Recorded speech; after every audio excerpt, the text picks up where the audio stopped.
like no one's done it before. Some incredible stories, some incredible companies.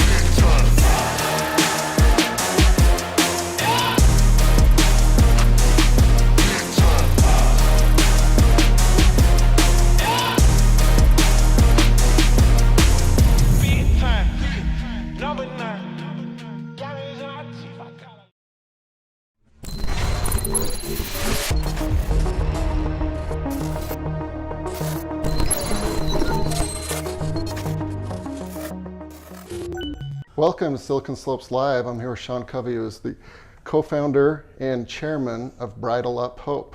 How are you? Good, Garrett. Good to see you. Thanks for coming out. You bet. This is my first time doing one of these on location, and we're at Bridle Up Hope in beautiful Alpine. Yeah. And we've got horses over there in the barn and lessons going on. So, what is the story of Bridle Up Hope? Yeah, well, I'll give you the short version because it's a long story, but it began with my daughters. So I grew up horseback riding, but I kind of hated them because I always got bucked off. That would do it.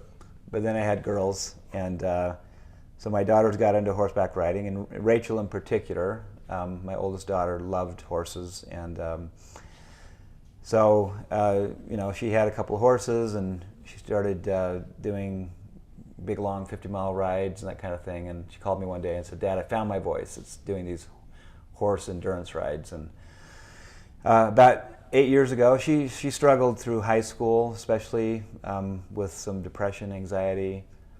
We lost her about 8 years ago in an accident. It's a long story.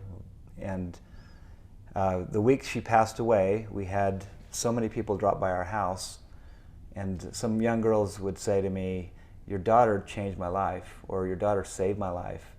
And I'd say, "Really? What was she doing?" And they'd say, "Well, she was taking me on horseback rides in the mountains on a regular basis, and I was really messed up, doing bad things. My parents went through a really nasty divorce.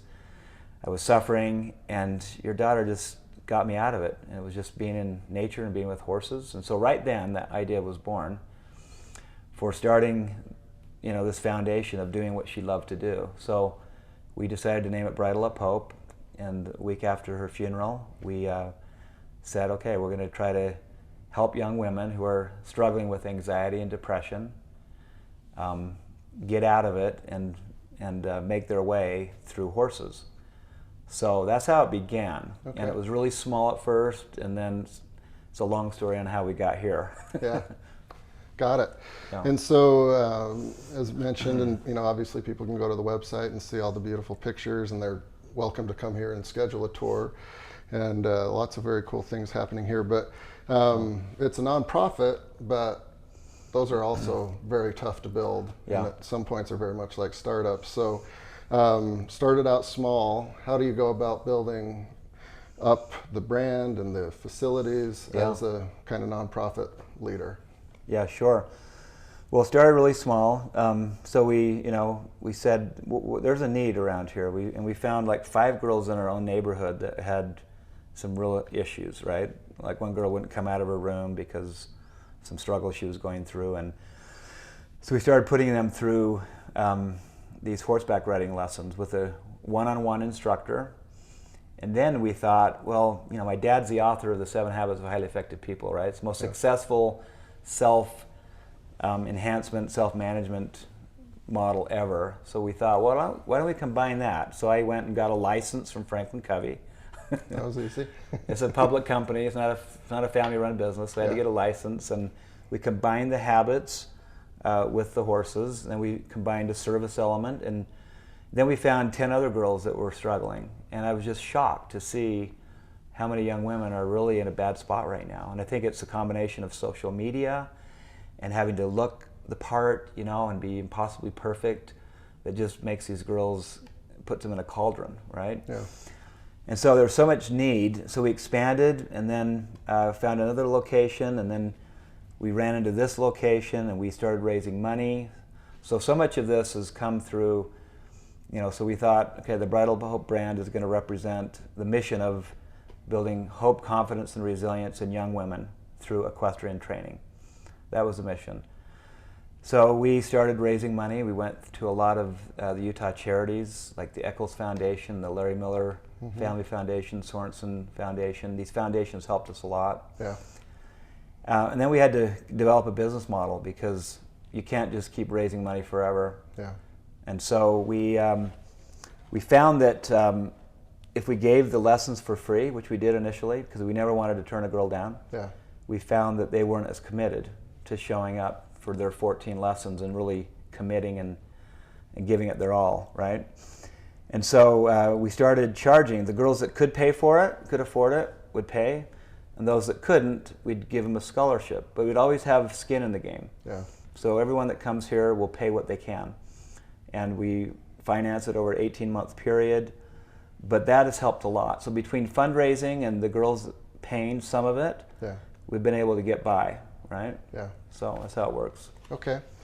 So you can go and ride a horse, get horse riding lessons in a lot of places, but you're combining years of experience with the 7 habits and kind of a different methodology. So in addition to learning how to be safe around horses, how to ride the horses, they're also learning other life skills. Is that part of the programming? Yeah, it's part of the programming because the horse is the attraction, the horse is the catalyst, and they're amazing on how they can connect with young women. You know, a dog is man's best friend and a horse is a girl's best friend. Sure.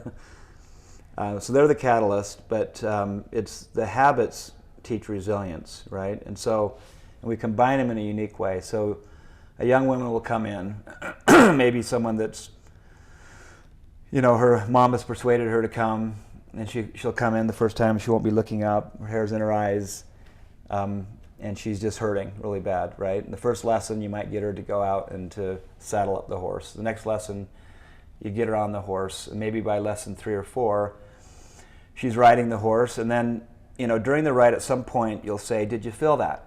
And she'll say, "Feel what?" For the first time, the horse felt you were in charge. Yeah. And you felt you were in charge. How did that feel? She goes, "I noticed. I could feel the horse noticing as well." Well, that's called being proactive. That's the first habit. And that means you're in charge of your own destiny. And when you choose that in your own life, you'll feel it too. Yeah. And it will be felt. And just like the horse felt it, people around you will feel it. And you don't have to be a victim. You don't have to be, you know, slapped around by everybody. And you could be your own person. And wasn't that marvelous? And they'll say, yeah. So that's how we teach it. It's just integrated with the lessons. It's not an academic approach. Yeah. That's fantastic. So it was 14 lessons? Yeah, it's 14 lessons. These are private lessons. They'll come. So the girls will sign up and they'll come for 14 lessons. You know, if they can go every week, great. But usually, they have to skip a week here or there. And they're hour and 15-minute lessons. And they also come and do service at the barn. So they muck out stalls. Yep. They groom the horses and feed the horses. So it's habits, horses, and the service over 14 weeks. We also do it for women. Yeah. We found a lot of the mothers that would bring their girls were also hurting. You know, they had some challenges as well. And so we have a program now for women. So the girls program is for girls 12 to 25, and the women's program is for 25 and older. Mm-hmm. And theirs is 7 weeks long. It's a little shorter, but it's for them as well. Got it. Yeah, so for those that haven't been around horses, I have quite a bit. And I buy into everything. Yeah. The spirituality of it, the universe being connected. And, somebody that's really good with horses feels that, pretty immediately that you can kind of be one with the horse. Yeah. And, really good horsemen can control the horse without even reins a lot of the time. Right. Do you find that this happens like very quickly, or is it over the 14 lessons that it kind of evolves and solidifies? Yeah. Well, it's different for every girl. Some of them connect pretty quickly, and sometimes it takes longer. But you've been around horses, there's this connection that's really amazing because the horses can sense exactly how you're feeling, right? Yeah. And we have this one young lady, just to tell you a story of. She was kind of a rebel, and she never got along well with her parents. And there's this immense friction, and her parents got her to sign up, and she came kind of reluctantly. And she's doing lessons, and at one point she came, and she's kind of in a bad mood, and one of our horses, could sense her mood, and the horse comes over, one of our kind of rebel horses too, Jamaica, and starts nuzzling up to this girl. And she feels this horse, doesn't know what's going on, and then just starts hugging the horse, and then just bawls and breaks down and starts crying. Yeah. And that was the catalyst for her to share that she had been abused by her soccer coach when she was 11 years old. And he told her he'd hurt her family if she said anything. This all came out. And it was an amazing healing experience for her. She went through all these lessons, and this came out. And the horse was the catalyst through all of this. And she was able to resolve all these issues. And I remember meeting with the mother when she was almost done with her lessons, and she just hugged me, and she wept, and she said, "Thank you for giving me my daughter back." Yeah. And so we have these experiences every day. There's amazing miracles all the time, and when you have experiences like that, it makes it all worth it. All the fundraising, all the hard work we've had to go as a whole organization to get to where we are today, is worth it when you can see the changes that take place. Yeah, absolutely. And I don't know what it is about horses, but they're very sensitive. When I'm up around the horses, I remember once I pinched my finger in a trailer. Yeah. And I was mad. And, right. The horses picked up on it immediately, and they moved their bodies around differently and ears differently. So I love that connection is so fast. What are one or two of some other really fun stories and heartwarming stories that stand out for you? I'm sure there's hundreds, but what are one or two more that you like? Yeah, sure. Well, we have, this is a story that happened recently. We have a girl that's been in foster care, and she had a disorder where she would just swallow things. Okay, when people have some mental challenges, sometimes there's all kinds of strange behaviors. And so she came in, and the caseworkers working with her just said, we're going to try this. It's kind of our last hope, because nothing's really worked with her. And she came in just a few months ago, and we worked through all these issues, and just being here and being around the horses and learning these habits has just been remarkable for her. And the other day they came to us and said, "What are you guys doing?" Because for the first time, she's in a totally different spot, and she's now placed with a family. Her behavior is so well. She's getting straight A's at school. She's going to prom. Oh, wow. She's just in a completely different spot. And we just said, well, we're not clinical. Yeah. We teach how to ride a horse. They're one-on-one lessons. All of our instructors are girl builders. They're really good people. They're usually really young. They care about the girls. And we teach them these habits, and they serve at the barn, and this is what happens. And so we see that all the time. We had a girl speak at our gala last year, and she read her story, and she got up and she said, "I tried everything, and I was ready to take my life, and this was it. This was my last chance at something." Yeah. And then she went through and she talked about connecting with the horses, and how she felt the first time she was here, and the spirit of the place. She talked about how she felt welcomed by the other girls, because they do service activities together. Yeah. The lessons are one-on-one. And she just got up and she said, this has saved me, and I am happy, and here I am in front of 250 people speaking. Could never have even thought of doing this a year ago. Wow. But I could just go after story after story. Yeah. A lot of older women that have gone through some really hard life things, and divorces that have come here and been healed. And the magic, again, is just being in nature, no phone, with a horse, with a private instructor that's teaching you horsemanship, and you are learning these habits. You're learning to think win-win, and take charge of your life, be proactive, and begin with the end in mind. What are your long-term goals? And sharpen the saw. You've got to balance your body, heart, mind, and spirit, right? Yeah. It's an ecosystem. And there's something about this that works incredibly well to help heal people. Yeah. I mean, if you maybe lack confidence for one thing, owning or being really good with a 1,500 to 2,000 pound animal probably inspires a little bit of confidence in yourself. Yeah, it's a great object lesson. Yeah. So it's fun to ride and it's fun to learn, but horses take a lot of work. You mentioned earlier, mucking the stalls and And getting the horses ready. Yeah. What's the important part of that as it relates to the program? Yeah. Well, they connect so much better with the horses than when they have to groom them, they have to clean them, they feed them. And a lot of this is the social. So we do these service hours. So we say, we're going to do these 14 lessons. They're one-on-one. We want you to do also 14 service hours. But you can come as much as you want. Some girls will come 100 hours. Yeah. They'll come here every day. And they do it with the other girls. And they go out and they feed the horses. And it's just connecting with the horses and serving. But the social aspect, these girls, they all know, they're all struggling with something. Yeah. And so they're empathetic to each other. There's no boys allowed. Yeah. That helps. That's great. Right? It makes it kind of a safe environment for them. And they start talking. And we've got these girls that won't talk at all. We have a lot of girls that won't talk, period. Right? Yeah. They're like selective mutes because of some trauma they've been through. And 14 weeks later, they'll be saying, hey, you got to join us, come over here. And they're kind of leading the pack. And Great. so the social part of that is really amazing. Yeah. We find that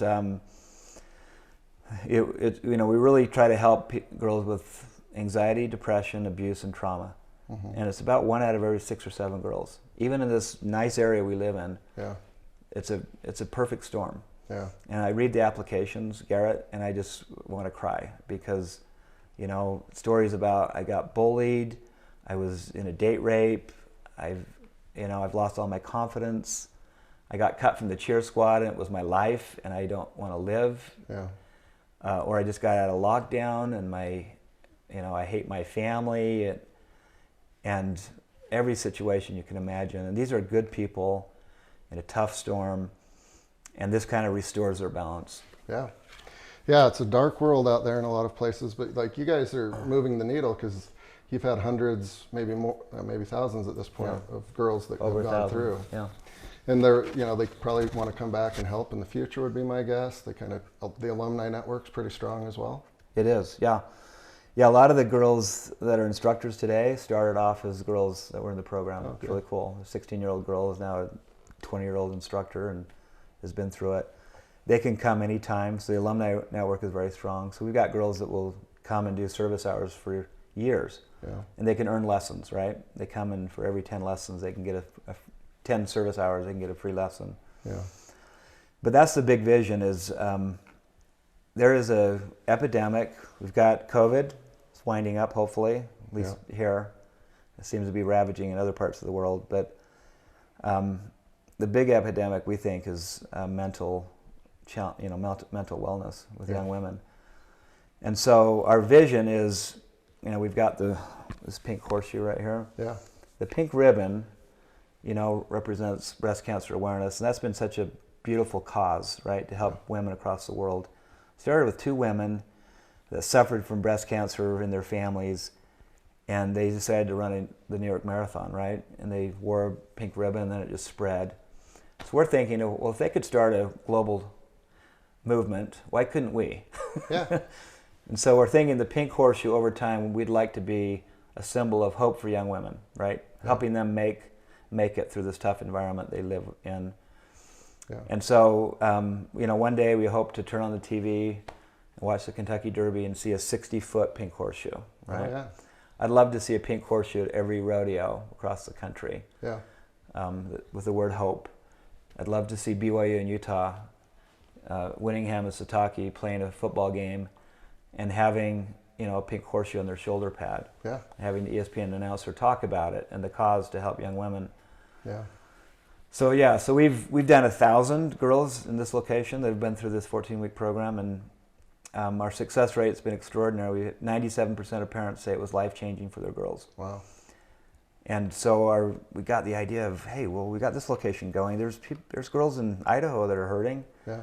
There's girls in different countries. So we have 5 locations, other locations right now. Oh. We'd like to get hundreds. Yeah. And just franchise it like McDonald's, right? Yeah. So we have a location right now that's starting up in Springville. It's being built right now. We have one in Kaysville. We have one in Pocatello. Wow. We have one in Estonia. We have one in Amsterdam and one in the West Indies. So we're cool. And we're this summer we're gonna start expanding, and 10 years from now, hopefully have 500 locations. Yeah, that's more ambitious than I thought. I was unaware of the franchise. So you also have a day job as leading Franklin Covey. How do you divide up your time? Well, I've got a great team here. So I'm president of Franklin Covey Education, and love doing that. That's my day job. And at night I help raise money and I help run this organization. We have a young lady named Nicole that runs the program. We have about 16 instructors. Okay. About 18 horses. We have an executive director named Shar, and she helps with the fundraising and the business development and the galas. Yeah. And so we have like 5 full-time employees and about 20 part-timers. Okay. That run everything. And so I'm chairman, and I spend a few hours a week just helping out, trying to provide vision and being there for donor luncheons and that kind of thing. Yeah. But running a nonprofit and running a for-profit aren't much different. You still have to have a good culture. You got to hire the right people. Yeah. You've got to have a business model, right? And instead of selling, you've got to be able to raise money. It's the only difference. Yeah. That's how you get the money. Yep. Well, this has been amazing, and I hope those that are watching and listening, if they want to get involved, there's lots of ways to reach out to you guys, right? Yeah. Yeah, if you're listening to this and you have a young lady, your own family, or someone you know, a neighbor or something that's really hurting, give this a try. Go to bridleuphope.org. You can go and just apply. We've never turned one person down. Okay. You just enter your information. You can come here and take a tour if you'd like to see what's going on. And everyone's invited, and this is also for women too. Yeah. I know it's targeted to young women, but if you're an older woman and you want to take advantage of this, we'd love to have you as well. Yeah. And then we're able to run by generous sponsors. And so if you like what we're doing here and you want to sponsor a girl, it's about $1,000 to help a girl get through the program on a scholarship. Yeah. And we need about 500 scholarships a year to help us get through it. And so we have sometimes an individual step up and say, I'd like to sponsor 5 girls. This is Silicon Slopes, a lot of big organizations, right? Yeah. We love it when an organization comes in and says, hey, I'll sponsor 25 girls a year, 10 girls a year. Yeah. And we can show you who these girls are, and you'll change your life forever. Yeah. And it's local.